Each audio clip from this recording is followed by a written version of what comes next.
Trump signed an executive order to hold countries accountable for unjustly imprisoning Americans by designating them state sponsors of wrongful detention. President Trump is putting foreign countries that engage in unjust and wrongful detention of Americans on notice. Let our people go or face the consequences. I remind U.S. nationals, including dual nationals, that you also have a role to play. Do not go to countries with a level 4 travel warning. Travel warnings matter. Be sure to review them at travel.state.gov. Under President Trump's leadership, America is back and Americans are back. This executive order ends hostage diplomacy. Johnny Somali is straight up losing it right now. His trial date is closing in fast, and you can practically feel the panic setting in. The guy's scrambling, making desperate moves, and even trying to pull the Trump card, as in, literally begging the Trump administration for help like it's his last chance at freedom. It's honestly sad, and a little embarrassing to watch. What we're seeing is a man completely cornered. No strategy, no plan, just panic. And today, we're breaking it all down, from Johnny's meltdown to another massive blow in the streamer world. Plus, I've got a wild clip of Johnny Somali that almost no one's seen yet.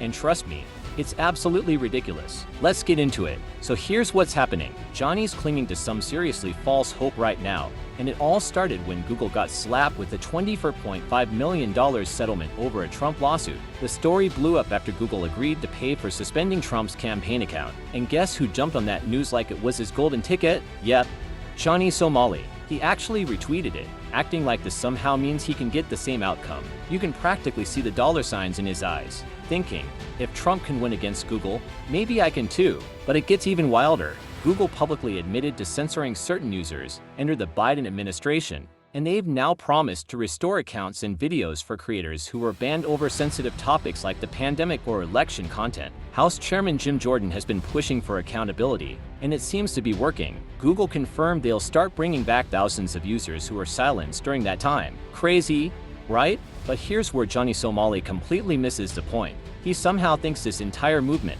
about political censorship and free speech applies to him. He's convinced that because YouTube is easing bans, that somehow means he's about to be freed from his legal nightmare in South Korea. But the logic just doesn't add up. Johnny isn't being censored. He's still active on YouTube, which is literally the biggest platform there is. Sure, he's banned on Kick, but let's be honest, that's nothing compared to YouTube. Yet, somehow, in his mind, this all connects. He's built this fantasy that he's a political prisoner, pretending he's this political martyr being silenced by the system. It's delusional and hilarious. Watching him spin this narrative, pretending he's some kind of political martyr, is pure chaos. Johnny Somali truly believes this is his comeback arc. He's reposting messages from the US Department of State, praising the government for protecting Americans jailed overseas. As if that somehow includes him, he even shared a clip quoting Secretary Rubio saying that countries who use US citizens as bargaining chips will face serious consequences. And Johnny,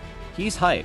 He's acting like it's a personal shout-out, like Trump's about to swoop in and save him himself. He's also referencing Trump's executive order on wrongful detentions, spinning it like it directly helps his case. In his mind, sanctions, visa bans, and foreign aid cuts are about to pressure South Korea to let him go. But let's be real, that's not how this works. South Korea isn't holding him hostage. There's no travel ban, no political imprisonment. He's free to walk around Seoul like any other tourist.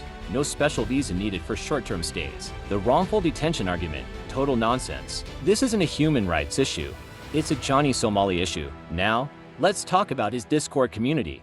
Because, wow, it's a circus in there. The moment Diddy got sentenced to 4 years in prison, Johnny's server absolutely imploded. They went full meltdown mode. Denial, anger, conspiracy theories, you name it. Some members are screaming that Johnny will walk free any day now. Others are beefing with streamers like Asmongold, who jokingly said maybe Johnny should be sent to North Korea. And the reactions, absolutely unhinged. These people are performing mental gymnastics that could win gold medals. And honestly, it's kind of entertaining to watch. Meanwhile, Johnny's world keeps crumbling. His so-called friend, the Kick streamer known as Slightly Homeless, just got permanently banned from the platform. And honestly, it's about time, without getting into explicit detail because YouTube doesn't like that. Let's just say this guy had a history of deeply inappropriate behavior. Kick finally stepped in and said, "Enough."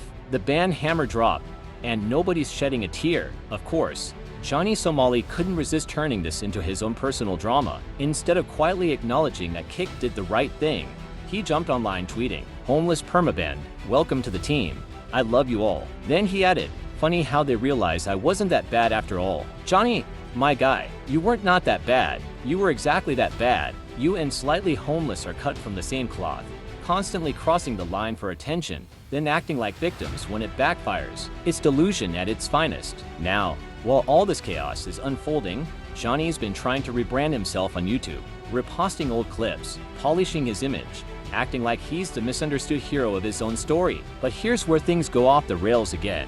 I stumbled across a clip that most people haven't seen, and it's wild. It's from a Palestine protest incident. Apparently, someone spat in Johnny's face during the chaos, and what does he do? He runs straight to the police. Yep, the same guy who talks about being fearless and untouchable was sprinting to the cops like his life depended on it. The hypocrisy writes itself. He outright provoked the situation, taunting protesters, waving flags, yelling into cameras, and when someone finally clapped back, he acted like a victim. It's the same pattern every time. He picks a fight, stirs the pot, and the second it blows up in his face, he rushes for protection. It's the same move he pulled with another streamer named Dalgoon, taunting the guy nonstop, then crying foul when Dahl showed up ready to confront him. Johnny wants to play both roles, the villain and the victim, but you can't be both. He's like a Jack Doherty 2.0, loud and reckless until things get real. Then suddenly it's help, I'm being attacked. When that pity card doesn't work, he switches tactics, turning it into a race issue or blaming the media for misrepresenting him. It's a cycle that never ends. The tough guy persona fades, the victim act kicks in, and he keeps milking attention from every corner of the internet. Honestly, it's beyond predictable at this point. So there you have it, Johnny Somali's spiral in full color, from grasping at political straws to delusional fantasies about being wrongfully detained, from Discord meltdowns to failed PR stunts. It's like watching a slow-motion train wreck you can't look away from. And now, as more platforms crack down on toxic streamers and clout chasers, it's starting to look like Johnny's running out of places to hide. If you enjoyed this deep dive into his madness, make sure to hit that like button, share, and subscribe for more stories from the wild world of streamers and celebrity chaos. Because trust me, it's only getting crazier from here.